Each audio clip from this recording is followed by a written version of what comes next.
आप लोग के बुक्स में प्रिंसिपल्स ऑफ मैनेजमेंट की पहले क्या चीज़ है, डेफिनेशन होगी। पहले प्रिंसिपल्स वर्ड का मतलब क्या होता है? वो वो जो प्रिंसिपल होता है उसकी स्पेलिंग में लास्ट में PAL आता है, वो स्कूल का प्रिंसिपल होता है। ये प्रिंसिपल्स है, इसमें LES आता है। 12वीं में आगे तेरे को यही बात नहीं पता लगी आज तक? रूल्स एंड रेगुलेशन, गाइडलाइंस जिसको हमें फॉलो करना पड़ता है, लेकिन मैथ्स और साइंस में वो फॉलो करना पड़ते हैं, लेकिन अकाउंट्स में फॉलो करने पड़ते हैं। उसके बगैर हम जो अकाउंटिंग स्टैंडर्ड है उनको यूज़ करना पड़ता है।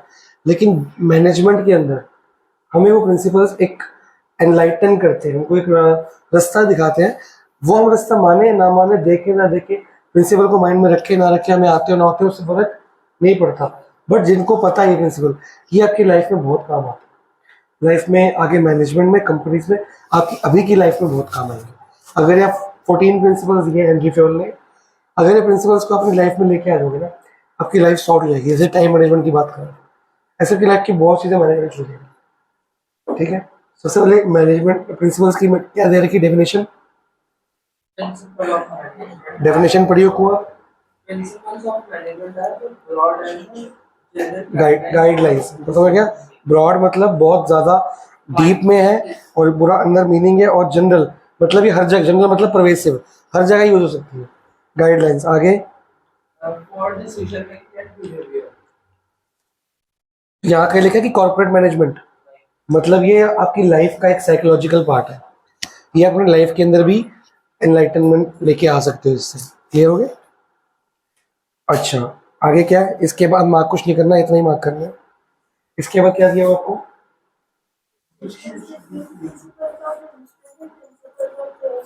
ये हम बाद में करेंगे। इसके अलावा है, हाँ ये 3 पॉइंट्स है ना, इनको छोड़ दो डिस्टिंक्शंस को। उसके बाद सीधा प्रिंसिपल स्टार्ट हो रहे हैं, सीधा प्रिंसिपल स्टार्ट करेंगे पहले, फिर लास्ट में इसकी इंपॉर्टेंस और ये जो छोड़ा हमने पार्ट, ये लास्ट में करेंगे। टोटल हेनरी फ्योल ने कितने प्रिंसिपल्स दिए? 14। तो उससे पहले हेनरी फ्योल के बारे में कुछ दिया होगा आपको। एक तो उसका आपको बर्थ याद करना है, बॉर्न इन जगह फ्रांस, एक ये मार्क करो। एक उसका प्रोफेशन मार्क करना है आपने, क्या था वो? है? उससे पहले क्या था?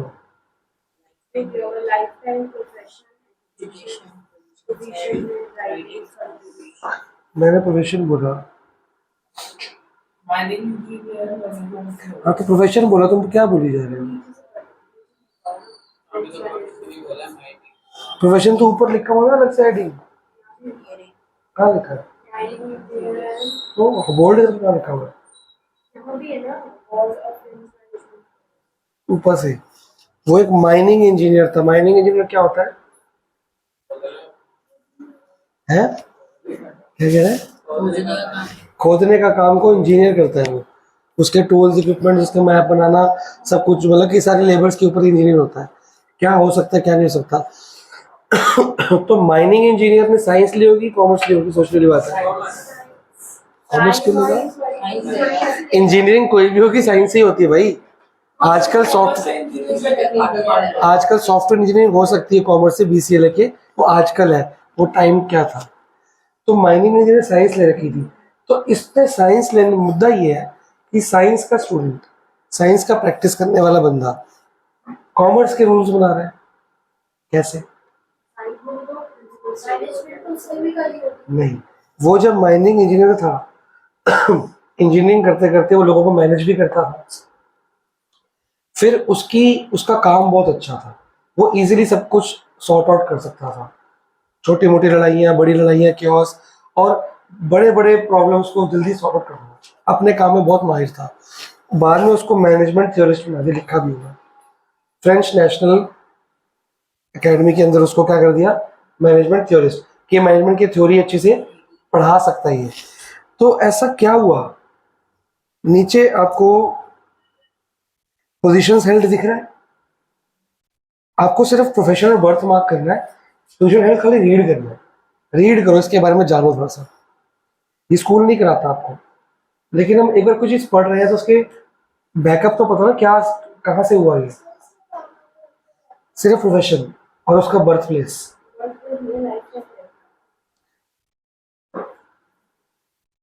मैंने बताया ना, मैं फ्रांस बता तो दिया था, लिख लो ना।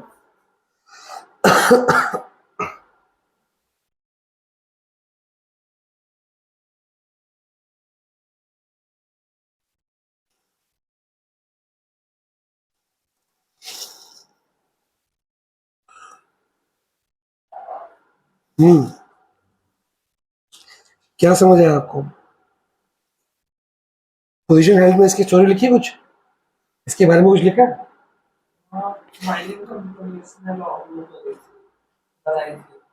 बात लगाई थी।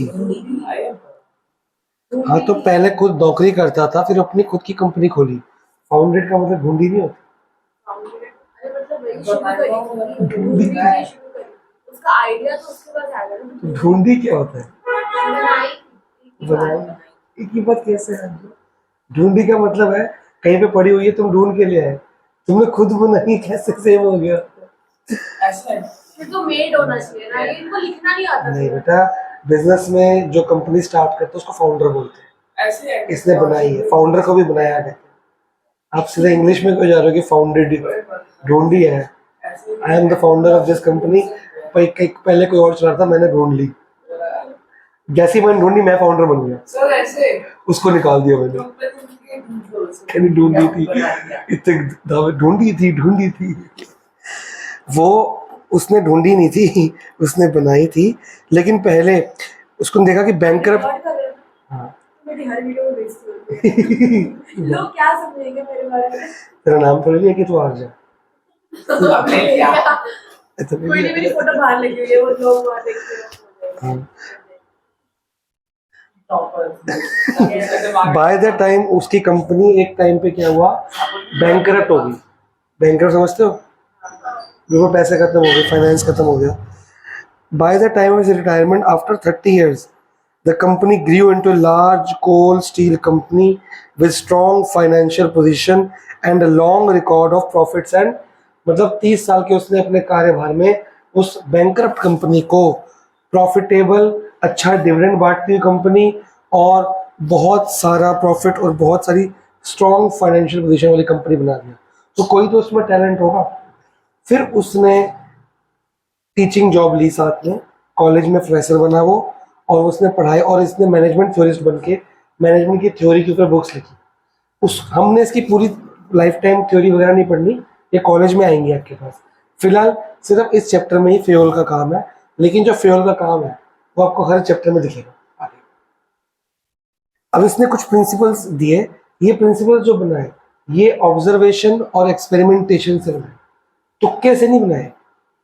इसने कुछ प्रॉब्लम हुई और वो कोई चीज, कोई इसने तुक्का मारा या कुछ ने, ऐसा नहीं हुआ।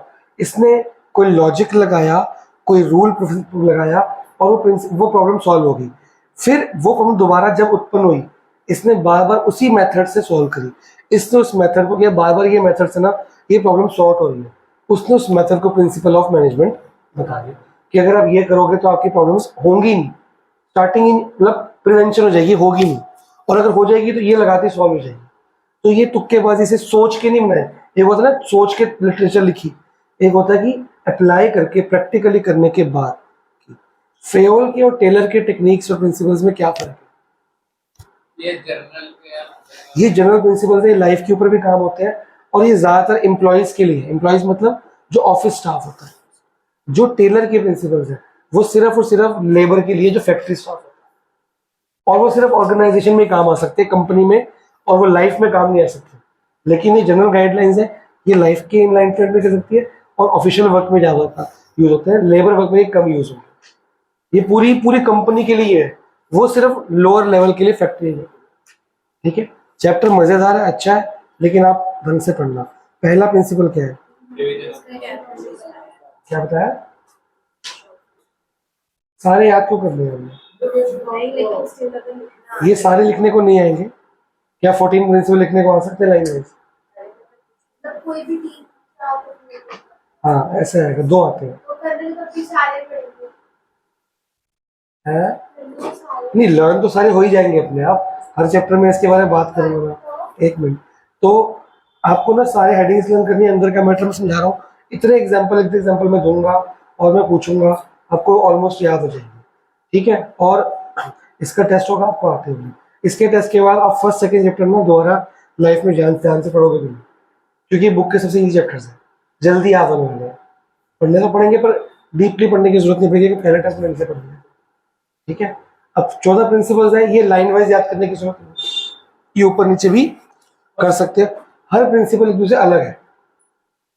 अगर एक सिचुएशन दी जाएगी ना, उसमें यही प्रिंसिपल अप्लाई होगा, दूसरा अप्लाई नहीं हो रहा होगा। और जल्दी कर दो। जल्दी नहीं हो सकता, नहीं हो सकता। नहीं आ रही है। कोई बात नहीं। हाँ श्रेया, अगर मॉडेक्स होता है तो उसको पढ़ना जरूरी होता है। हम उसी के अंदर c + h c - h की वैल्यू नहीं डाल सकते अगर ट्रेनिंग। मॉड का मतलब होता है प्लस माइनस दोनों, और मॉड में लिमिट्स लग ही नहीं सकती, कोई रूल नहीं है। नहीं कि जिसे लेफ्ट हैंड लिमिट करते हैं तो उसमें मॉड x को जब हम लगाते हैं तो सीधा mod c + h c - h नहीं लगा सकते। मॉड के मतलब ही नहीं है ना, मॉड में डिफरेंशिएशन हो ही नहीं सकती, ना डेरिवेटिव हो सकता है, ना लिमिट्स लग सकती है।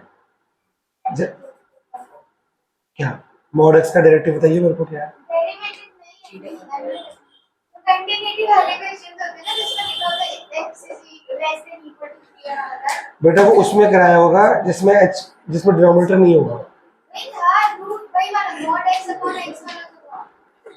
तो उसके 2 आंसर हो गए ना बेटा, एक -x/x हो गया, एक x/x हो गया, तो एक का आंसर +1 आ रहा है, क्या आंसर क्या आ रहा है? और अगर तू ऐसे नहीं करती तो दोनों का आंसर क्या आ जाएगा? तो अगर दोनों आंसर इक्वल आ नहीं आए, c/c h तो होगा नहीं ना, फिर तेरा दोनों आंसर क्या आ जाएगा? 1। तो 1 आती है वो क्या हो जाएगा? तो अभी तो इनकॉन्टिन्यूअस है, तो मतलब बदल गया। लेफ्ट हैंड लिमिट के लिए -x करते हैं और राइट हैंड लिमिट के लिए ये पढ़ाया तो था 9th 11th। अच्छा, लिमिट से 11th क्लास में भी थी बेटा। मॉड का मतलब क्या होता है? प्लस सब कुछ प्लस हो जाएगा। तो अगर x की वैल्यू नेगेटिव है, -4 है, तो क्या बन जाएगा? तो -4 को प्लस करने के लिए एक और माइनस लगाना पड़ेगा।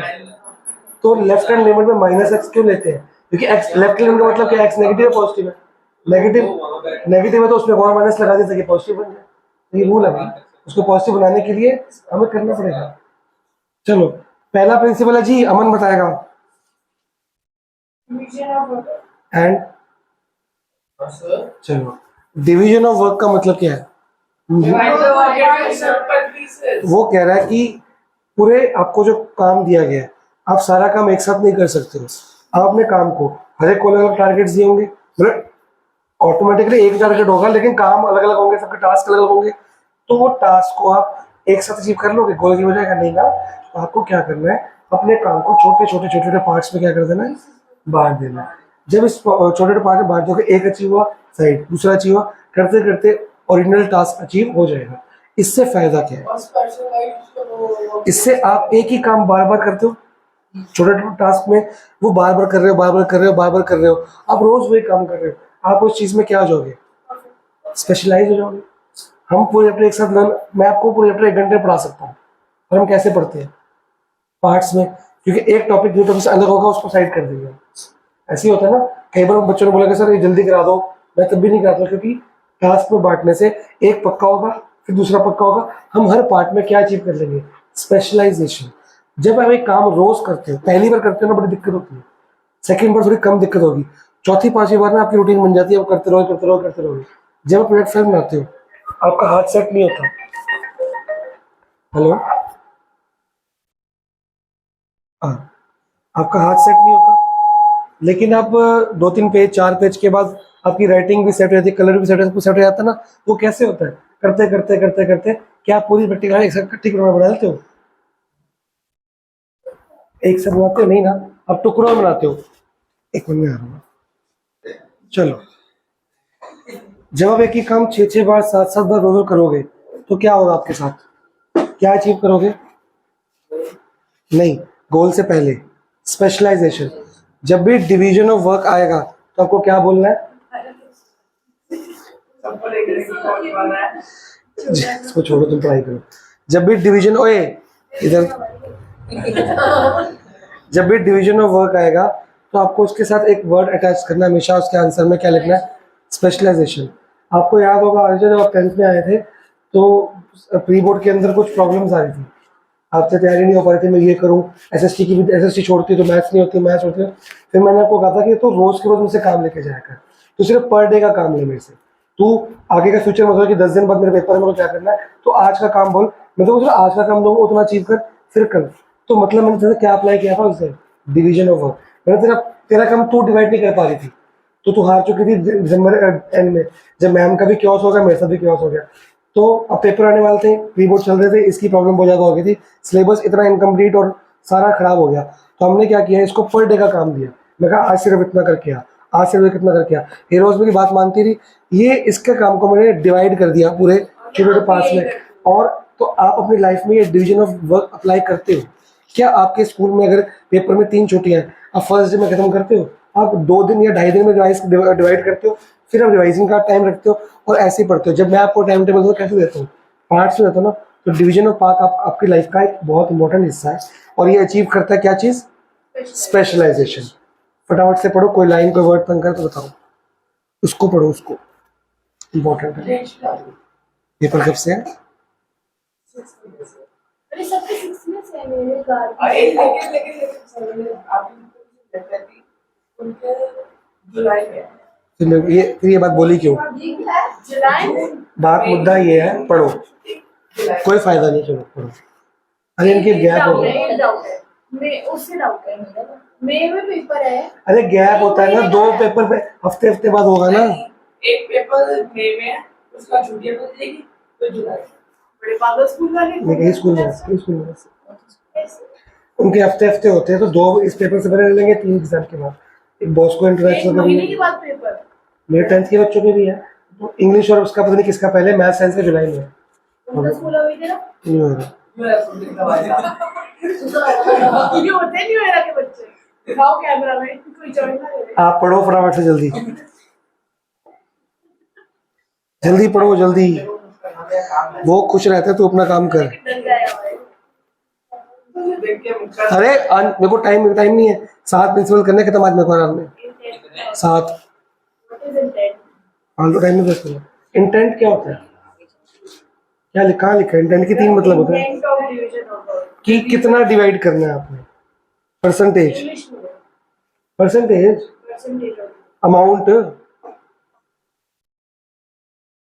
या नहीं, ये तो इंटेंशन है यहाँ पे। इंटेंशन, ये वाला इंटेंट परसेंटेज है, और वो है क्या कहते हैं, इंटेंशन। ये डायपर बना के दे दो, मैं कुछ नहीं कर रहा हूँ, बैठा हुआ हूँ।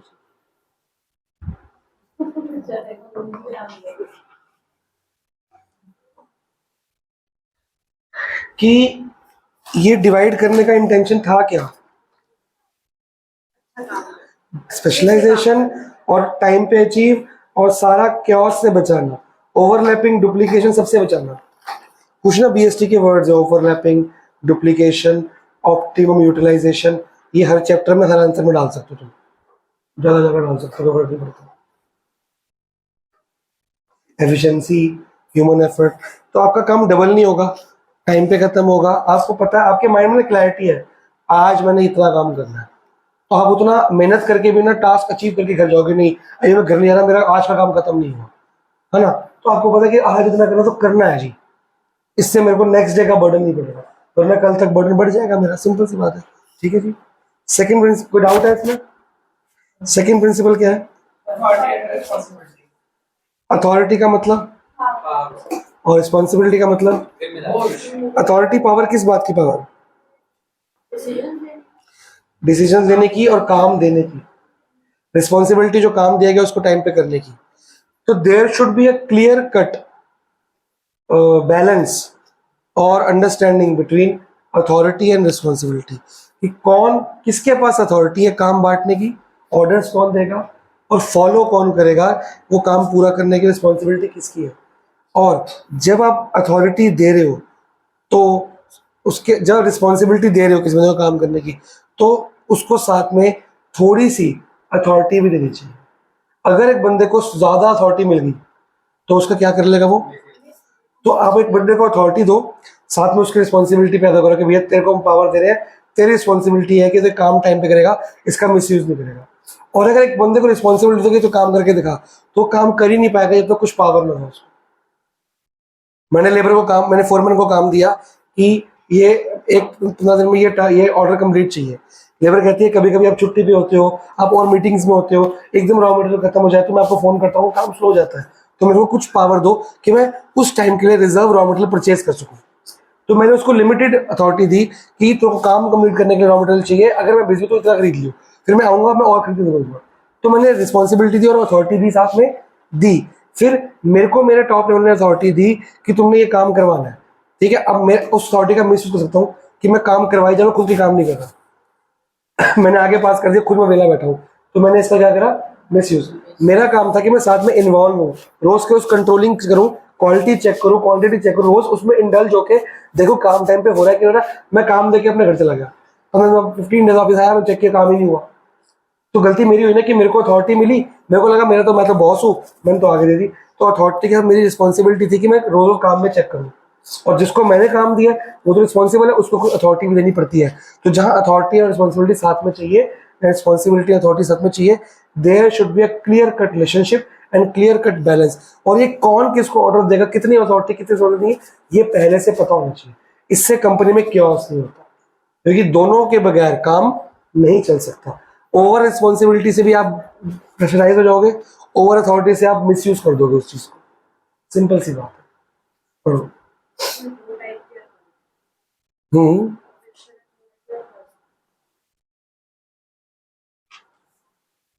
ऑफिशियल की मैं ऑर्डर दे सकता हूँ, पर्सनल अथॉरिटी होती है कि मैं पर्सनली तुम्हें अपनी मर्जी से क्या अथॉरिटी दे रहा हूँ, जो मेरी मर्जी है, मेरे को ऊपर से ऑर्डर नहीं है, मैं अपने लेवल पे दे रहा हूँ तुम्हें पावर।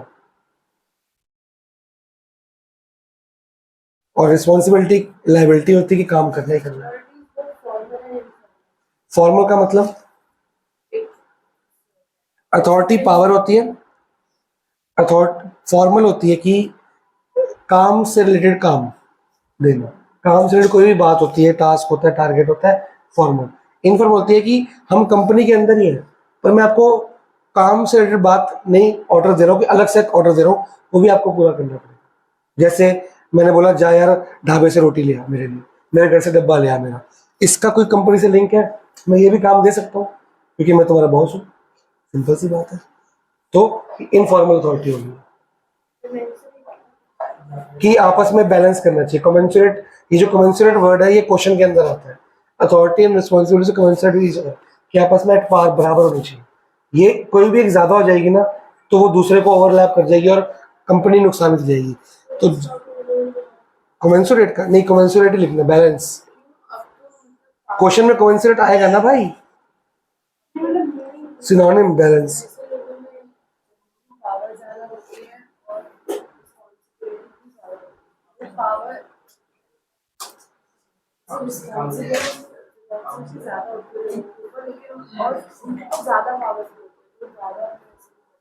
जिसको रिस्पॉन्सिबिलिटी दोगे उसको उसकी लिमिटेड अथॉरिटी चाहिए होती है।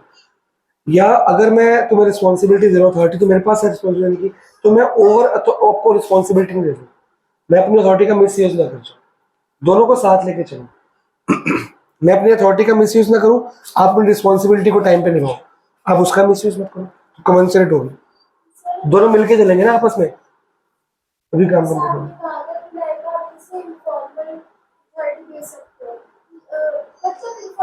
रिस्पॉन्सिबिलिटी।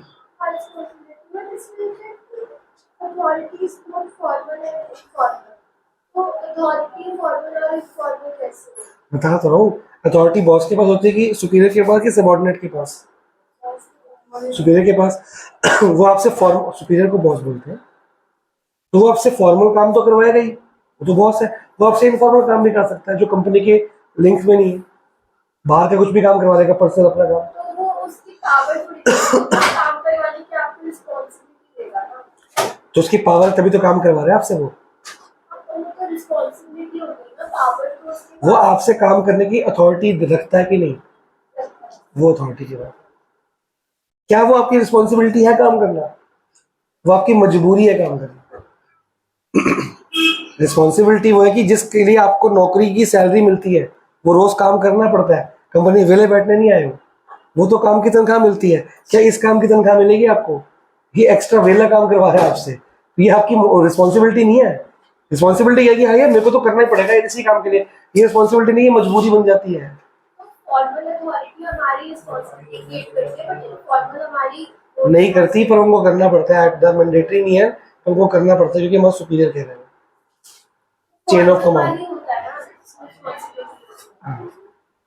देखो आपको पता होगा, एक कंपनी में दो तरह की कंपनियां चल रही होती हैं, एक फॉर्मल एक इनफॉर्मल। जैसे आपके स्कूल में है प्रिंसिपल, फिर हेड ऑफ स्टाफ होगा, फिर टीचर्स होंगे, फिर स्टूडेंट्स होंगे, देखिए यहाँ की चलती है। उसमें अगर टीचर आपसे सिर्फ काम की बात कर रही है तो वो फॉर्मल है। क्या आप रिसर्च में काम की पढ़ाई की बात करते हो, सिर्फ आप वेली घर की बातें करते हो, वो इनफॉर्मल चल रहा है। अब हो सकता है कि किसी टीचर का कि स्टूडेंट के साथ बहुत अच्छा फ्रेंडली रिलेशनशिप हो, तो ये फॉर्मल में नहीं आएगा, ये इनफॉर्मल में आएगा। एक बड़ी कंपनी के अंदर एक टॉप लेवल का सीईओ एक लेबर से बात नहीं कर सकता, रूल ही नहीं है। वो अपने नीचे की बात करेगा, उसके नीचे बात करेगा, उसके नीचे बात करेगा। लेकिन क्या पता इनफॉर्मली वो घर में गली में रहते दोस्तों, तो वो इकट्ठे मेट्रो में आते जाते हो, गाड़ी में आते जाते हो, बस में आते जाते हो, तो वो जो बातें करेंगे रिसर्च में इकट्ठे बैठ के, वो काम की बात थोड़ी करेंगे। जब वो काम की बात, क्या वो रिसर्च में बैठ के उसको ऑर्डर देगा कि तू ये काम कर लियो? नहीं, वो अपने नीचे वाले को देगा, अपने नीचे को देगा, वो उसको देगा काम का। काम एक ऑफिशियल चेन ऑफ कमांड को फॉलो कर सकता है, आप उसको तोड़ नहीं सकते। एक आर्मी है, आर्मी में एक चेन ऑफ कमांड है। हो सकता है कर्नल का रिश्ता एक लेफ्टिनेंट से भी हो, कोई रिश्तेदारी हो, कोई दोस्ती आ रही हो, कोई वैसे ही जान पहचान हो, तो अच्छे रिलेशन बन गए, तो वो लेकिन फिर भी उसको ऑर्डर नहीं दे सकता क्योंकि उसके लिंक में नहीं, उसका सबॉर्डिनेट नहीं है वो। उसका सबॉर्डिनेट एक मिडिल लेवल होगा, मिडिल का एक टीम लीडर होगा, टीम लीडर के नहीं लेफ्टिनेंट आता है, तो वो ऐसे एक पास करना पड़ेगा क्योंकि ऑफिशियल ऑर्डर है, वो एक डिसिप्लिन पास होता है, वैसे पास होता है। जैसे जो टॉप मैनेजमेंट होती है वो बहुत सारा अगर मैं लोअर मैनेजमेंट हूँ और मेरा बॉस है वो और मिडिल लेवल वाला, अगर मुझे तेरा लोअर लेवल मैनेजर तो लेबर है कि लोअर मैनेजर है? तो अगर मुझे मिडिल लेवल कोई ऑर्डर ना देके टॉप लेवल देगा तो मुझे नहीं हो सकता ना, पॉसिबल नहीं है। टॉप लेवल कभी लोअर को ऑर्डर नहीं दे सकता। सर बट इनफॉर्मली दे सकता है ना। इनफॉर्मली काम के बारे में ऑर्डर नहीं दे सकता। इनफॉर्मली में कोई भी बात कर सकता तुमसे, काम की बात नहीं कर सकता, तुम्हें ऑर्डर। फॉर्मल के तो पहले मिडिल पे आएगा। हाँ, क्योंकि देखो टीम लीडर होंगे 10-15, पर मिडिल लेवल होंगे 4-5, तो सीईओ 5 बंदों को मीटिंग लेगा, उनको समझा देगा, वो अपने बंदों को नीचे समझाएंगे ना। ये 15-20 बंदों को क्यों समझाएगा? तो सर पर्सनल अथॉरिटी और ऑफिशियल अथॉरिटी, ऑफिशियल अथॉरिटी की मेरे को बाय वर्च्यू ऑफ मेरी पोस्ट ये अथॉरिटी मिलती है कि मैं आपको ऑर्डर दे सकता हूँ, कि मैं डेजिग्नेशन हूँ, सुपीरियर हूँ, बॉस हूँ, तो मैं ऑर्डर दे सकता हूँ। इसके अलावा एक पर्सनल अथॉरिटी होती है कि मेरी डेजिग्नेशन नहीं है, फिर मेरे को पावर मिली हुई है ऑर्डर देने की, कि मेरी पोस्ट नहीं है, मेरा वो काम नहीं है, मेरे को फिर फॉर द टाइमिंग एक अथॉरिटी दी गई है मेरे ऊपर के बॉस से कि मैं छुट्टी पे। अब केजरीवाल के पास अथॉरिटी है, वो काम कर सकता है। अब वो जेल में चले गए हैं, तो वो किसी को अथॉरिटी दे के गए होंगे ना कि मैं जब तक मैं जेल में, मेरे बेबल पे काम कर। तो ऑफिशियली अथॉरिटी किसकी है, कमांड किसकी है? मेन बॉस की। लेकिन अब वो नहीं है, कोई आउट ऑफ इंडिया गया, कोई मीटिंग में गया, कुछ है, तो दूसरे बंदे की अथॉरिटी उसको दी है, वो पर्सनल अथॉरिटी होगी उसको, कि वो उसके जगह पे वो कर लेगा, कि पर्सनली उसकी जगह पे हैंडल कर सकता है। देखा, कोई एग्जांपल तो कहाँ भाग जाता था? टाइम नहीं है मेरे पास। इलेक्शन का बस एक डेट अब मेरे पास एग्जांपल लिखा हुआ है, if a sales manager requires, आपके पास है? यस। एग्जांपल 2 अगर sales manager requires to offer a credit period of, कि उधार देना चाहता हूं दुकानदारों को 60 दिन का, ठीक है, to negotiate a deal with the buyer. Buyer कहता है 60 दिन को उधार दो, और सेल्स मैनेजर कहता है मैं देना चाहता हूं, मैं दूंगा तो डील मिल जाएगी, मेरे को बायर मिल जाएगा। लेकिन to fetch the company net margin of 25, और वो बायर आएगा तो 25 लाख का मार्जिन भी लेके आएगा। He should not be given authority to offer a credit period of 100 days. He or she may misuse his authority. तो अगर उसको 60 डेज की अथॉरिटी मिली है तो अथॉरिटी सिर्फ कितनी देगा, 60 डेज की। उससे ऊपर की वो आपको कितने दिन का अथॉरिटी मिली थी? 60 तो देखो ये आपको मिली थी कि आपके पास थी? मिली थी। तो ये पर्सनल अथॉरिटी है, समझ आई? सेल्स मैनेजर ने 60 डेज का उधार दिया, ये अपने आप से दिया होगा, किससे पूछ के दिया होगा? अपने ऊपर से पूछ के दिया होगा।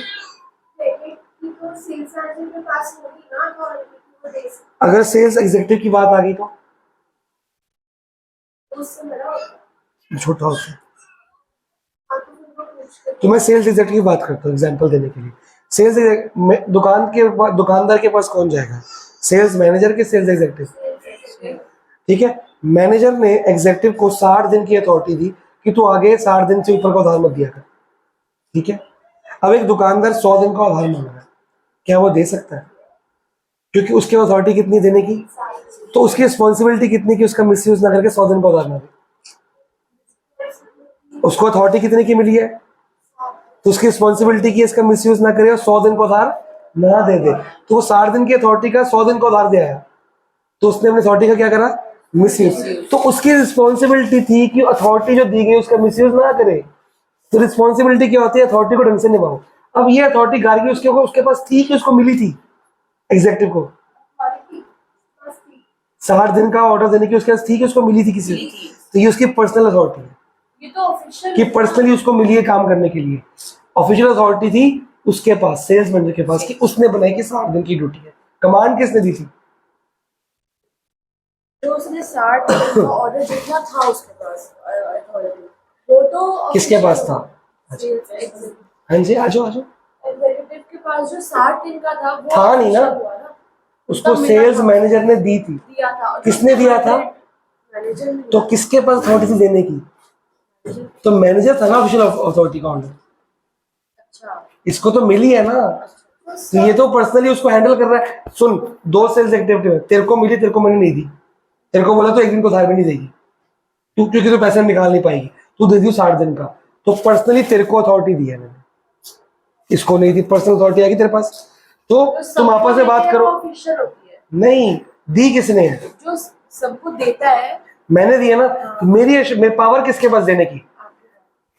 पर मैंने ट्रांसफर तो की, अब तेरे पास पावर थोड़ी सी आई, तो तेरे पास पर्सनल अथॉरिटी आ गई। आपके पास ऑफिशियल अथॉरिटी चेक कमांड क्या लिखा है ना, ऑफिशियल में क्या लिखा है? कमांड आप कर रहे हो कि मैं कर रहा हूँ? आप तो मेरी दी अथॉरिटी को एंजॉय कर रहे हो। तो सर अगर ऐसे बात टॉप लेवल और मैनेजर्स के ऊपर आती है, बिल्कुल बिल्कुल बिल्कुल सही कह रहे हो। तो फिर टॉप लेवल हमारी official बिल्कुल बिल्कुल authority वाली- देखो, एक सुपीरियर एक सबऑर्डिनेट रिश्ते में होगा, तो उसमें एक के पास अथॉरिटी होगी कमांड की, एक के अथॉरिटी देने की भी होगी कि वो दे सकता है। जो दी जाती है वो पर्सनल होगी। मैं आपको एक काम दे रहा हूँ, बिना आपको कुछ पावर दिया वो काम कंप्लीट नहीं कर पाते। आप रोज फोन करते रहोगे, सर ये 20 दिन का मांग रहा है, ये बोलेगी 30 दिन का मांग रहा है, ये 40 दिन का। मैं सबके फोन सुनता रहूंगा। मैंने मीटिंग बिठाई, तेरे को 60 दिन का मैक्सिमम दे दिया, तू 30 दिन दे, 40 दिन तेरे को अथॉरिटी है। तू पहले स्टार्टिंग करके 30 दिन से, फिर कम से कम क्रेडिट फायदा मंद है ना कंपनी के लिए। तो मैक्सिमम तेरे पास अथॉरिटी कितने की है? 60। तू 60 से ऊपर लेके नहीं जाएगी, 10 दिन 20 दिन पे टालेगी, लेकिन मैक्स टू मैक्स कितना डिस्काउंट देगी? 60 दिन का। ये तेरी अथॉरिटी है कि जब इस 60 दिन तक मेरे से पूछने की जरूरत नहीं है। पर अगर इससे जरूरत ऊपर है तो किससे पूछेगी? क्योंकि मेन अथॉरिटी किसके पास थी, लेकिन 30 दिन के लिए पूछना पड़ेगा। अब क्यों नहीं पूछना मेरे से? क्योंकि तो क्या दिया मैंने। 60 दिन अब तेरी रिस्पॉन्सिबिलिटी क्या है कि इसको 100 दिन का देती है। कि तेरे कोई रिश्तेदार की दुकान थी, तूने कहा चलो कोई बात नहीं, घर की बात है, मैं अपना संभाल लूंगी। तूने उस पावर का क्या किया? तो तेरे को एक अथॉरिटी मिली थी अपना काम, अपना रोल प्ले करने के लिए, अपना जॉब अच्छे से करने के लिए। वो तेरी रिस्पॉन्सिबिलिटी थी कि तू उस अथॉरिटी का मिसयूज ना करे। सिमिलरली मेरे को भी अथॉरिटी मिली कि मैं तुम्हें 60 दिन का दे सकता हूँ, मैंने भी कुछ सोच के बनाया होगा, तो मेरी भी रिस्पॉन्सिबिलिटी है कि मैं मार्केट से 60 दिन के अंदर पैसा इकट्ठा करके ऊपर दूं, तुमसे काम करवाऊं। मैं तुम्हें अथॉरिटी दे रहा हूँ काम करने की, तो मेरे पास अथॉरिटी है तुम्हें काम देने की, तभी दे रहा हूँ ना। तो मेरी भी तो रिस्पॉन्सिबिलिटी है कि तुमसे काम निकला के टाइम पे खत्म करके ऊपर दूं। तुम सही से काम कर रहे हो, सुपरवाइज करूं, तुम काम नहीं कर, तुम्हें डांटो, तुम्हें मोटिवेट करूं, तुम समझाऊं, ये मेरी क्या है? रिस्पॉन्सिबिलिटी। और तुम्हें ऑर्डर देना क्या है? मेरी अथॉरिटी। तो मैनेजर्स के पास अथॉरिटी भी होती है, और एक उस अथॉरिटी का मिसयूज ना करने की, टाइम पे काम खत्म करने की क्या होती है? रिस्पॉन्सिबिलिटी। थोड़ा क्लियर हुआ? पूरा पढ़ लो ढंग से, अलग अलग हो जाओ। शीट्स पढ़ो, नाम लिखो।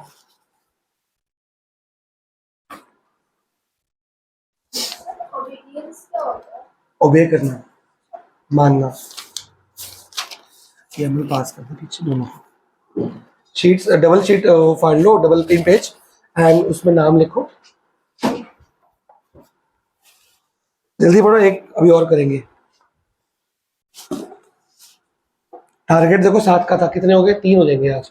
क्यों? क्योंकि इतना कोई मुश्किल आएगा तो आप ज्यादा पूछोगे ना, तो उस तरह हम स्पीड स्लो कर देंगे, अगर समझ आ जाएगा आगे बढ़ पड़ेंगे, तो ये हो नहीं पाता है ऐसे। थोड़ा और जल्दी आने की कोशिश करो, नींद नहीं आएगी फिर। नहीं होता जल्दी। सर अभी नींद आ रही ये थी। तो जल्दी आती है, मैं extra क्वेश्चन class ये चैप्टर अच्छा है, इसमें नींद नहीं आएगी आपको, इसमें टॉपिक की मुश्किल है। जल्दी आती है, मैं एक्स्ट्रा क्लास लेके आ रहा हूँ 3:15 पे कर। अच्छा, अगला क्या है? तुम कॉपियां नेट चेक करवाते हो उससे मेरी Extra class होती है। बेचारी का गला। Extra class. अच्छा, चलो अगला क्या है अमन?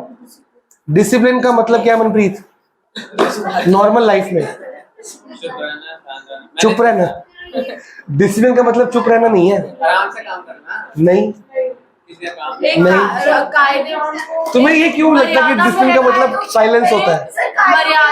मर्यादा रूल्स को फॉलो करके काम करना। जो स्कूल में एक रूल है यूनिफॉर्म, वो क्या है? डिसिप्लिन।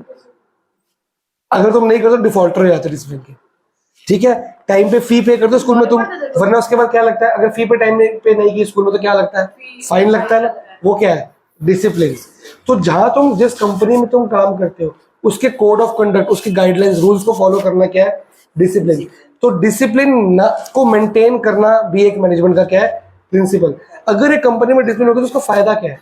देखो, अथॉरिटी सोचने का फायदा क्या है? आपको क्या लगेगा कि बिना अथॉरिटी से काम नहीं हो सकता, और रिस्पॉन्सिबिलिटी दी है तो देनी पड़ेगी भैया, तेरे को अथॉरिटी रिस्पॉन्सिबल तो है। काम को डिवीजन ऑफ वर्क ना करे बगैर भी काम नहीं हो सकता, सारा काम कर। तो डिसिप्लिन के बगैर तो काम हो सकता है, जल्दी काम, डिसिप्लिन के बगैर क्यों? आप यूनिफॉर्म पहन के मत जाओ। जल्दी काम। डिसिप्लिन से टाइम पे काम होगा, एक पैटर्न में काम होगा, सब लोग एक जैसे ही यूनिफॉर्म पहन के आए, इससे क्या होगा? कोई ज्यादा अट्रैक्टिव, कोई ज्यादा कॉलेज में ऐसे शोर शराबा होता है ना, वो वाला काम नहीं होगा। सब बच्चों का ध्यान सिर्फ पढ़ाई पे रहेगा। वरना क्या होगा? कोई किसी के नेल्स देख रहा है, कोई किसी के शूज देख रहा है, कोई बेलीज देख रहा है, कोई सॉक्स देख रहा है, तो ध्यान क्या होगा? डाइवर्ट हो जाएगा। डिस्ट्रैक्शन से हमारे पढ़ाई का ध्यान लगेगा? नहीं लगेगा। टाइम पे फी पे करोगे, टीचरों को टाइम पे सैलरी मिलेगी, तो आपको टाइम पे अच्छे से पढ़ाएंगी वो। तो कंपनी में डेकोरम मेंटेन करना एक बहुत इंपॉर्टेंट है। अगर डेकोरम मेंटेन नहीं होगा तो लड़ाई झगड़े होंगे कंपनी में। हर बंदा अपनी मर्जियां करता रहेगा तो कंपनी मन मर्जी की चल जाएगी। कंपनी मन मर्जी की चलती है, कंपनी डूब जाती है। कंपनी एक कोड ऑफ कंडक्ट फॉलो करती है, उसको क्या बोलते हैं? डिसिप्लिन। और एक इसके अंदर क्वेश्चन आता है कि जब डिसिप्लिन फॉलो करवाने के लिए हम फाइन्स एंड पेनल्टीज का यूज करते हैं, वो कंपनी के अंदर भी होता है। अगर एक कंपनी, आपको पता होना चाहिए जो लीगल रूल है गवर्नमेंट का, जो फॉर्मल ऑर्गेनाइजेशंस का है, उसमें यह है कि हर एम्प्लॉय को एक दिन की छुट्टी मिलती है। 4 छुट्टियां तो मिलती है संडेज की, उसके अलावा हर महीने की छुट्टी मिलती है, अब लो चाहे ना लो। हाँ, एक महीने में एक छुट्टी एक्स्ट्रा मिलती है, टीचर्स वगैरह सबको मिलती है। तो आप वो छुट्टियां इकट्ठी भी कर सकते हो बिना ले। तो इकट्ठी करके बाद में 3-4 इकट्ठी ले, शादी वादी आ गई तो आपके उसमें पैसे नहीं कटते, तो आपकी पेड लीव्स कहते हैं वो। लेकिन अगर पेड लीव ले चुके फिर और लेते तो पैसे कटते हैं। तो ये एक डिसिप्लिन मेंटेन हुआ। तो एक, अब इसमें देखो, एक पेड लीव आपको अलाउड है, लेकिन उसके बाद लेते तो क्या होता है? पैसे कटते हैं, तो पेनल्टी होगी। फीस टाइम पे नहीं दोगे तो पेनल्टी होती है। ऐसे कई चीजें डिसिप्लिन मेंटेन करनी होती है। अब मैंने एक ऑर्डर दिया, मैंने सामान बेचा, इसको सामान बेचा, इसको 60 डेज को उधार दिया। तो अब मैं 60 डेज में मांगने का कहता पैसे नहीं है, कल ले जाइए, परसों ले जाइए, तो नुकसान इसका है कि मेरी कंपनी का नुकसान है। तो मैं क्या करूं? मैंने इसको पहले एग्रीमेंट साइन करा लिया होगा, 60 डेज से के ऊपर अगर तू लेट करता है पर डे का इतना % फाइन है तेरे ऊपर। अब ये टाइम से पेमेंट करेगा नहीं करेगा? क्योंकि इसको कभी ना कभी तो करनी पड़ेगी। तो ये जो 5-6 दिन लेट करता, आगे बैठ जाए, जो ये 5-6 दिन लेट पेमेंट करता, उससे इसको एक्स्ट्रा ब्याज लगता, इंटरेस्ट लगता, तो ये अब टाइम पेमेंट करेगा। तो मैंने एक कोड ऑफ कंडक्ट बना दिया जिसको कहते हैं डिसिप्लिन, जिसके अंदर सब रहते हैं, तो सब टाइम पे और सब खुशी खुशी होता है, ऑर्गेनाइज स्ट्रक्चर से होता है। लेकिन अगर वो नहीं होता तो सब कुछ क्योस में हो जाता है। लालच कैसे? मतलब अगर आपने ये काम कंप्लीट किया है तो आपको रिवॉर्ड मिलेगा या कोई हाँ, रिक्रूटमेंट मिलेगा। हाँ, और वो नहीं किया तो वार्निंग होती है, दोनों काम होंगे। कि आप ये क्या करोगे तो आपका ये होगा, अच्छा काम होगा, उसको मोटिवेशन भी क्या आप बिल्कुल कह सकते हो। वरना आपको क्वेश्चन आएगा फेयोल का ये वाला प्रिंसिपल फॉलो ना करने पे पेनल्टीज एंड फाइन्स का यूज किया जाता है, तो आप क्या बोलोगे?